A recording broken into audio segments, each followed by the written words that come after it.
Hello, I'm Lydia, and you're listening to Lens from the Fens.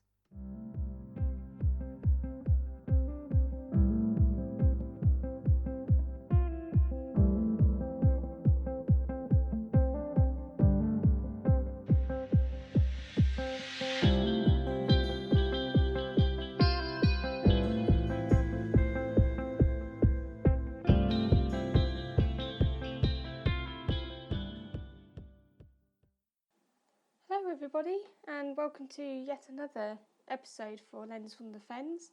It's quite warm outside for it being September. I've already been out this morning, and now it's the afternoon at the time that I'm recording, and it's been fairly warm and a bit cloudy in places, but I do like the warmer weather when it allows. I just didn't expect it to be so warm today.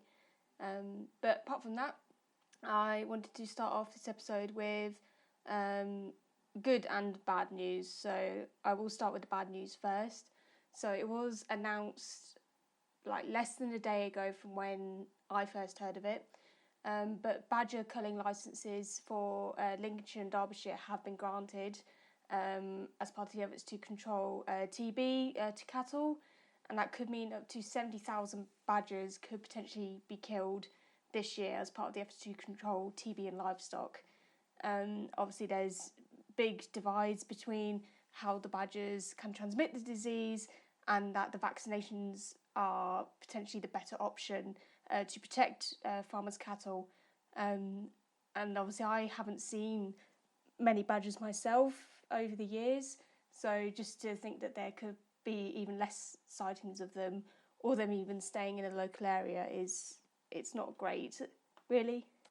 But just to add a better note on things, I was out in my garden last night and I feed the hedgehogs that visit, because we've had about at least 6 hedgehogs come at one time to feed, like under the bird feeder, which is opposite my kitchen window.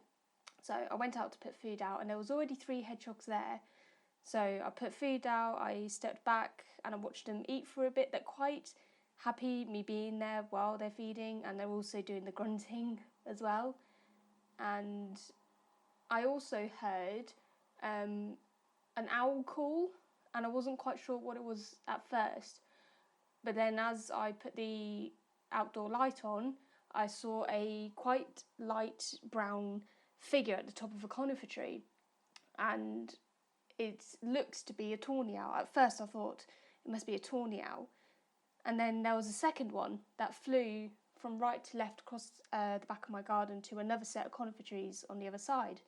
So it's possible that there's a pair of tawny owls probably looking to roost and breed here, because they breed quite early on in the year.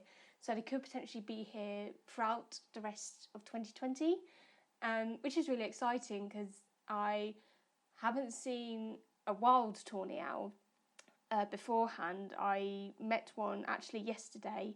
I went to a bird of prey experience in Ware, and there was a tawny owl as part of that group, and that's really the only time I've actually been able to see one that close up.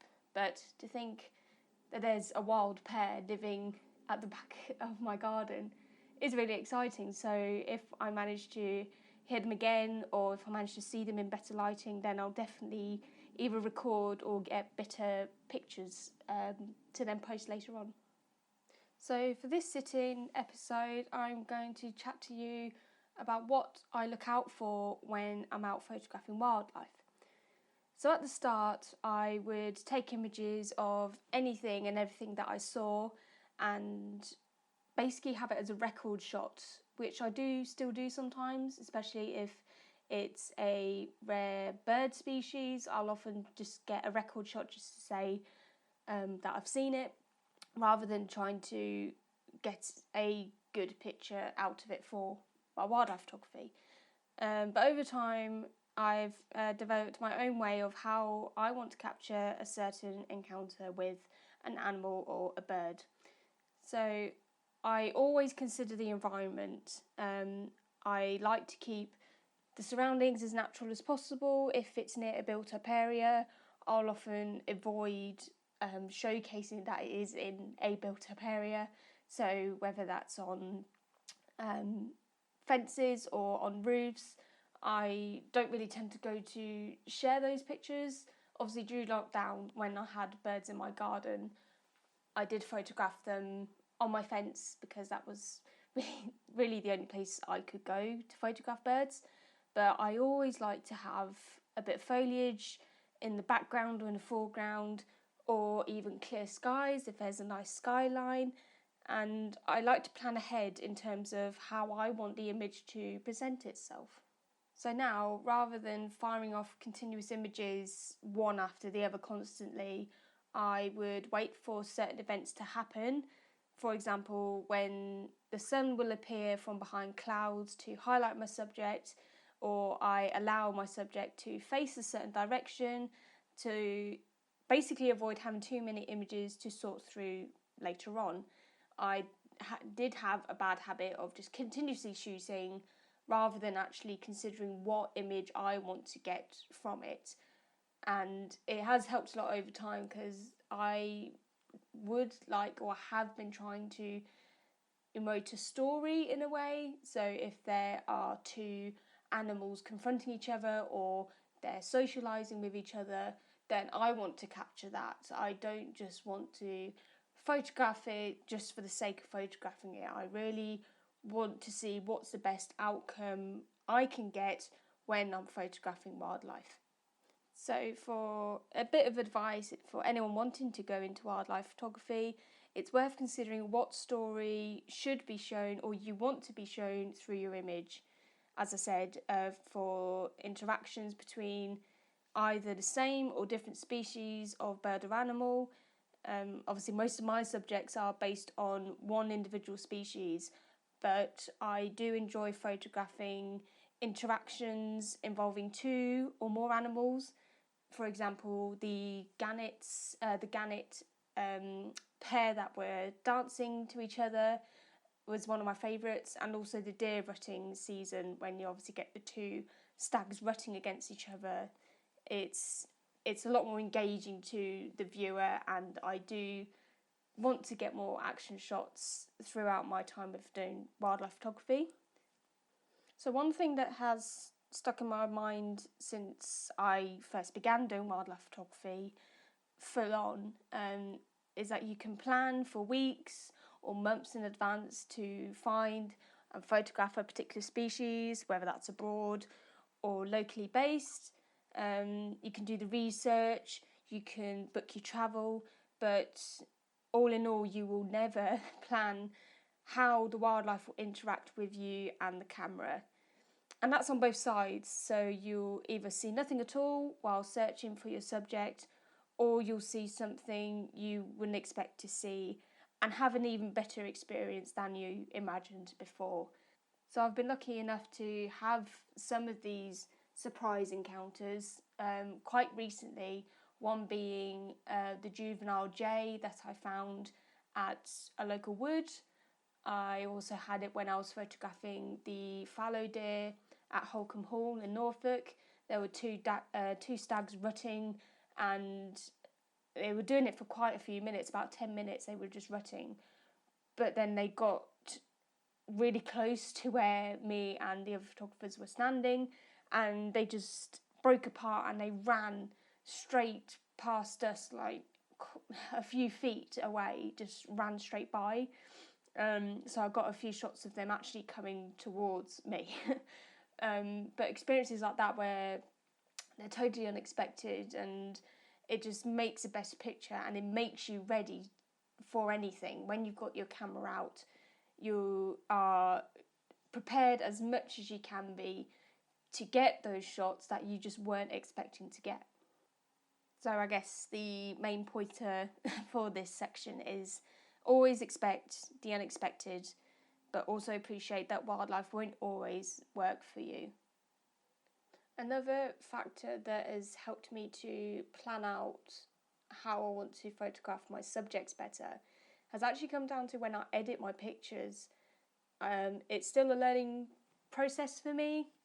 I haven't got like a main signature style of editing, so to speak, but in the last couple of years, I've paid a lot more attention to my composition. And when I'm photographing my subjects out in the field, I'll always consider what sort of composition I also want to get out of it. So in quite a few of my pictures, you'll mostly see the rule of thirds, where my subject isn't slap bang in the middle of the image. It's either just slightly off to the left or just slightly off to the right. That is something that has become a main feature in a lot of my photographs. So if I am photographing a faraway subject and I obviously want to zoom and crop in, then I will do that. I use Photoshop for when I edit, and I will use the crop tool and I will move the image around using the rule of thirds grid, and I will choose the best angle and the best composition for that subject. So often if an animal or a bird is looking to its right, then I will have more space on the right hand side of my image, just to give the impression that the animal's gaze is looking to something just out of shot of the camera. And it will be the same if my subject is facing to the left, I will have more space on the left. So that's something that I have picked up on more in recent years, and from having my composition, I've actually created my own crop size as well. So a lot of the time my images will come up as an 11-inch by 14-inch frame, and it's good for when I post to places like Instagram. As most of you will know, the cropping when you have a portrait shot will often get rid of a lot of the top and bottom half. So to overcome that, I haven't made it a square image, but I've made it a sort of stumpy rectangle size. So when it does come to cropping for social media, I'm not losing too much of the background in an image, or if a subject is really close, then I'm not losing a lot of the animal in the frame, basically. So that's something to consider. Again, another tip for you. Always consider your composition, especially when you want to show a story in your image, because depending on where the animal is positioned in the frame, you will potentially gain more of a focal point for your image, and it will kind of make it more attractive, but it gives a sense that you have planned out your image and the story that you are trying to portray in your image is there for the viewer to see. So this has been quite a short episode, really, just to sort of fill in the time as to when I'm able to travel out with my camera again and do another walk and talk episode for you. But those chances to go outside are nearing. I will be going out again very soon. I will have more images to post to go alongside my walk and talk episode. So yeah, thank you all again for listening.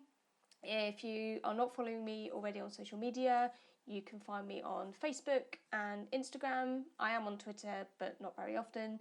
But you can search for Pinfold Photographic through Facebook and Instagram, and I'll be there. And my website is also available to show my portfolio, a link to my blog, and also a link to my Etsy shop, where you will have the chance to purchase one of my portfolio images. I think they're at a size 12 by 8, so fairly decent size. So you can find that all on my website, which is pinfold-photographic.co.uk. Again, thank you very much for listening, and I will speak to you all again very soon. Goodbye. My podcast cover shows my own image created using Canva. The theme music is provided by Purple Planet Music. Check out their royalty-free music at purple-planet.com.